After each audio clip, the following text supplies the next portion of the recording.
Amigos, bienvenidos a Últimas Noticias de hoy. En este día traemos información muy importante del Seguro Social para los jubilados. Quédese hasta el final del video. Va a conocer detalles muy importantes sobre la actual situación financiera de los jubilados del Seguro Social y qué les espera con los últimos acontecimientos dentro de la política estadounidense. Recuerden darle clic al me gusta y suscribirse a nuestro canal. Eso sin duda alguna nos ayuda muchísimo para seguir trayéndoles estas noticias. Pues la seguridad social está muy desequilibrada según los expertos ante los jubilados. Durante los primeros 75 años aproximadamente que tiene el sistema del Seguro Social, funcionó bastante bien al utilizar impuestos sobre la nómina para financiar los beneficios de jubilación. Pero esto cambió cuando los baby boomers comenzaron a jubilarse a principios de la década del año 2010. No solo dejaron de contribuir al seguro social a través de impuestos sobre la nómina, sino que también comenzaron a cobrar beneficios, lo cual de algún modo desequilibró gravemente el programa. Pues tenemos a un experto que es Charles Blaus, estratega e investigación senior del Centro Mercatus de la Universidad de George Mason, y en una reciente entrevista analizó algunos de los desafíos que actualmente está enfrentando la administración del Seguro Social y también dio algunos tips o soluciones de cómo podría abordarse este problema. El primer desafío que se mostró es determinar qué hacer cuando el Fondo Fiduciario del Seguro de Vejez y Sobrevivientes del Seguro Social se quede sin dinero. Se espera que esto suceda más o menos en el año 2033, y cuando suceda, el programa no es que dejará de pagar, sino que se va a financiar únicamente con los impuestos sobre la nómina, los cuales actualmente cubren solo el 77% de los beneficios que usted como jubilado recibe. Ahora, cubrir ese déficit del 23% es la prioridad número 1 para los legisladores y los asesores políticos.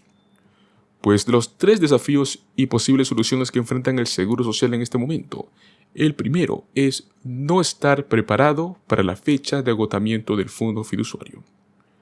Aunque ya se reconoce públicamente y ampliamente que para el año 2033 es el año en el cual se espera que este fondo se quede sin dinero, pues tenemos que ser cautelosos y no confiar demasiado en esa fecha. Simplemente cuando llegue el año 2033 ya va a ser demasiado tarde para resolver el problema. Pues es normalmente recomendado que los legisladores y funcionarios gubernamentales desde ya mismo comiencen a buscar soluciones, ahora que puedan hacerlo para ayudar a suavizar el golpe cuando el fondo fiduciario se quede sin dinero. Esto significa no solo generar ideas o legislaciones o proyectos de ley, sino que ponerlas en práctica. Ciertamente no podemos darnos el lujo de esperar otro mandato presidencial para hacer este trabajo. Bueno, lo siguiente es contabilización del déficit de financiación. Todo el mundo ya sabe cuál va a ser el déficit para el año 2033. Es el 23% de los fondos actuales que pagan las prestaciones del Seguro Social. El desafío es descubrir cómo van a compensar ese 23%, de dónde va a salir ese dinero para completar los pagos a los jubilados. La solución obvia, y para todos los legisladores actualmente, es simple: recortar los beneficios en aproximadamente un 25% en todos los ámbitos. Esto de entrada ya nos dejaría sin ese problema, pero al mismo tiempo genera otro problema: pagos más chicos para los jubilados. Los legisladores no irán mañana al Congreso y van a promulgar una ley que reduzca los beneficios en todos los ámbitos un 25%. Todo lo que se haga tiene que ser gradual. Otra opción es aumentar los impuestos sobre la nómina para generar más ingresos. Actualmente los empleados aportan el 6,2% de los sueldos al Seguro Social y los empleadores aportan ese 6,2% para un total de 12,4%. Es posible que sea necesario aumentar el impuesto por lo menos a un 16% o más para cubrir este déficit, algo que incluso los legisladores de extrema izquierda dudarían mucho en hacer. El escenario probable es que tendría que haber una combinación de recortes: impuestos sobre la nómina más elevados, una edad de jubilación plena más alta, la cual actualmente son 67 años, para la mayoría de los estadounidenses que todavía están trabajando. Es muy probable que tales cambios afecten a los estadounidenses más jóvenes, eso es cierto, pero a ellos les faltan décadas aún para cobrar el seguro social. ¿Cómo podemos afrontar también el ajuste por costo de vida? Es otro de los problemas. La Administración del Seguro Social implementa este ajuste anual por costo de vida, también conocido como COLA, para ayudar a los beneficiarios a lidiar con la inflación. Pero a menudo estos ajustes son inadecuados, cuando el costo de elementos esenciales como ser vivienda, alimentos, atención médica, todo esto supera la inflación en general. Los defensores del Seguro Social han instado a los legisladores a que cambien la fórmula para determinar el COLA, para que ésta incluya nuevos elementos, como son los costos de atención médica y Medicare. Pero hasta ahora eso no ha sucedido. Otra idea también es basar el COLA en los ingresos de una persona, de modo que las personas mayores que son de bajos ingresos obtengan un COLA más alto, mientras que las personas que son de mayores ingresos obtengan un COLA más bajo. El costo de las necesidades de consumo es menor para usted si es una persona con ingresos más altos. Gastas menos de tus ingresos en consumo. Se podría crear una justificación para decir que pasado cierto punto se va a limitar el monto del COLA. Pero bueno, a raíz de esto, una de las opciones que nos han afirmado son los recortes en los beneficios. ¿Qué estados son los que se verían menos afectados si es que se llega a promulgar recortes? Sabemos que más de 71 millones de estadounidenses dependen de los beneficios del Seguro Social, de los cuales casi 54 millones tienen 65 años o más. Pues en este año 2024, un jubilado en promedio recibe un pago de $1,900. Entre los estadounidenses mayores, el 37% de los hombres y el 42% de las mujeres cuentan con el seguro social para al menos el 50% o más de sus ingresos. Algunos hasta viven completamente de esto. Pero en el futuro es muy posible que tengan que conformarse con menos.